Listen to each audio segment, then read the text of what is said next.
Well, 10th group, I'm your Shashi Chaudhary ma'am, English faculty in front of you. Let's come back with full energy, continuity of the lesson, Dr. B.R. Ambedkar. Page 71, para 8. Members of the scheduled caste find doors which have been closed to them for centuries being opened. Dr. B.R. Ambedkar thought they are also human beings. Maybe they are poor class, they are scheduled caste, but they should get some opportunity in this society. Nowadays you will see from the scheduled caste, scheduled tribe, quota, so many brilliant students are coming out in education industry. They are becoming magistrate, they are becoming doctors, they are becoming engineers, scientists and so on. So the brilliant chaps from that society, they should get some special opportunity. That's why Mahatma Gandhi also told, do something for the Harijans. Same thing. So what happened? No legal bars exist today for self-expression or self-advancement. Today's India, 2020, very shortly coming 21. Here you will see, in today's India, no legal bars exist today for self-expression or self-advancement. Yourself will talk. Keeping in your mind map law and order, you can speak out, you can protest, you can deliver your speech in the public place. But limitations are there, that one restriction, border you have to maintain as per law and order. They are enrolling themselves in institutes of higher learning and entering public services. They have come to occupy high offices of the state. Right now I told you, they have also liberty, freedom. If they want to become a grade 1 officer, yes, by giving the competitive examination and all, they are coming out, no problem. They have come to occupy high offices of state, both at the center and in the state. Judges, ambassadors, governors have been drawn from their ranks, and they have acquitted themselves creditably in all those positions of responsibility. And yet much remains to be done on the social plane. PLANE, social plane. The annual reports of the Commissioner for Scheduled Castes and Scheduled Tribes list several violations of the law and several instances, means happenings, fact, event, where notwithstanding the statute book, members of the scheduled caste have been discriminated against. Baba Saheb Ambedkar's work will be truly complete only when social discrimination is completely eliminated from our society. But Baba Saheb, Dr. B.R. Ambedkar, his motto, his ambition, his target was quite different. In which way today India is going on? Not like that. There should be no social discrimination. But irrespective of caste and creed and religion, you see, so many places social discriminations till date going on throughout India. So it should not be. Baba Saheb Ambedkar always stressed the importance of constitutional methods to achieve social objectives. In an interesting observation, he, page 72, once described the methods of civil disobedience, non-cooperation and satyagraha as the grammar of anarchy. Actually, these things are not political figures. These are all grammar of anarchy. Very important question every year in a different tuning. SSLC draft from B.R. Ambedkar, and grammar of anarchy is very important. You will read it time to time, keep on reading and understand it very seriously. Grammar of anarchy. The observation assumes importance in the context of public education in free India. Public education in free India. Public can protest. Civil disobedience. Non-cooperation. Satyagraha. Grammar of anarchy.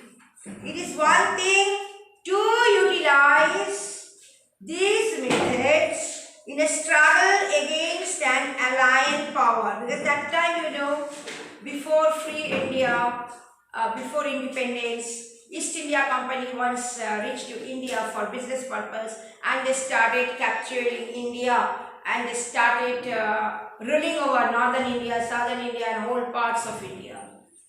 So naturally, to struggle against an alien power, any alien means foreign power, role of Indian citizens is very important. Who are going to exploiting us and who are not going to exploiting us. The right to rebellion is recognized against the government without people's consent and fair election. Misdirected and volatile, such educations invariably result in the loss of lives and public property. About 2500 years ago, the Buddha had questioned the caste divisions in India, Lord Buddha. That time Lord Buddha said, the only valid divisions are the divisions between those who are noble and wholesome and those who are ignoble and unwholesome. Those who are good human beings, those who are bad human beings. This is the two division. Other than this, there should be in a country no division. All are equal. The Tamil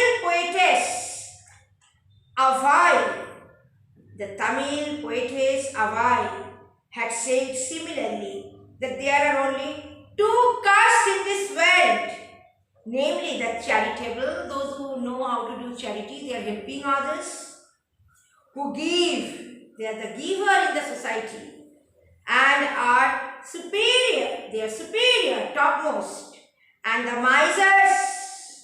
Oh, I have money, I will not. No. So, misers who do not, they don't like to help others and are therefore inferior. Misers are inferior.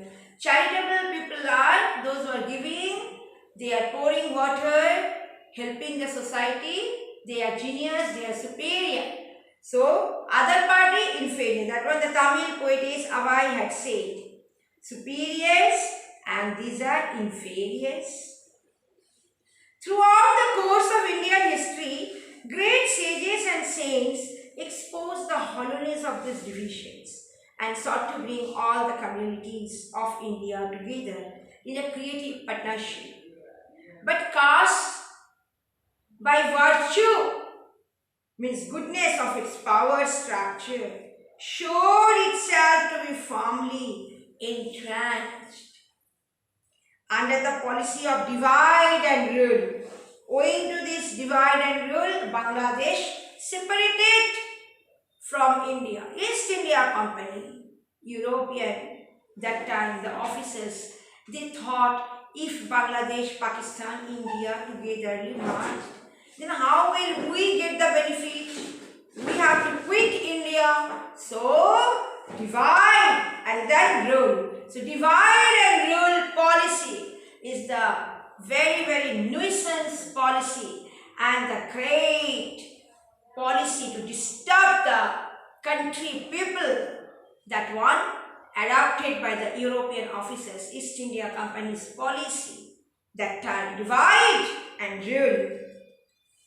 The British rulers exaggerated caste distinctions and divided the people of India further to strengthen their hegemony over us. It was given to two great Indians of our time, Mahatma Gandhi and Dr. Babasaheb Ambedkar, to repudiate caste and to proclaim the oneness of the Hindu community. Gandhiji did so by reminding the higher caste of their duty towards the depressed classes. Babasaheb Ambedkar did the same by reminding them of their inherent rights to equality with the higher Ambedkars. One stressed the duties, other stressed the rights together. They brought about a veritable revolution in social thought. When Baba Saheb passed away in December 1956, Jawaharlal Nehru made a moving reference in the Lok Sabha, describing Baba Saheb as a symbol of revolt. Jawaharlal Nehru told, I have no doubt that whether we agreed with him or not in many matters, that perseverance, that persistence, and that, if I may use the word, sometimes virulence of this opposition to all this did keep the people's mind away and did not allow them to become complacent about matters which could not be forgotten, and helped in rousing up those groups in our country, prominent champion of the oppressed, means those who are always distracted and depressed in India, and one who took such an important part in our activities had passed away. Dr. B.R. Ambedkar heartily wanted to save Indian citizens from any sort of distraction. There can be no doubt that the day is not far off when Baba Saheb Ambedkar's dream of Samata will become a reality. So who will pave the road? Who will do it? Actively, Indian citizens. They should be conscious what actually B.R. Ambedkar wanted to say. Here already theme of B.R. Ambedkar and Baba Saheb Ambedkar and Mahatma Gandhi quite different. It mentioned here. One stressed the duties, that is Mahatma Gandhi. The other stressed the rights together. They brought about a veritable revolution in social thought. Two ways revolution enriched in the Indian society. So please keep on reading thoroughly. God bless you children. Thank you.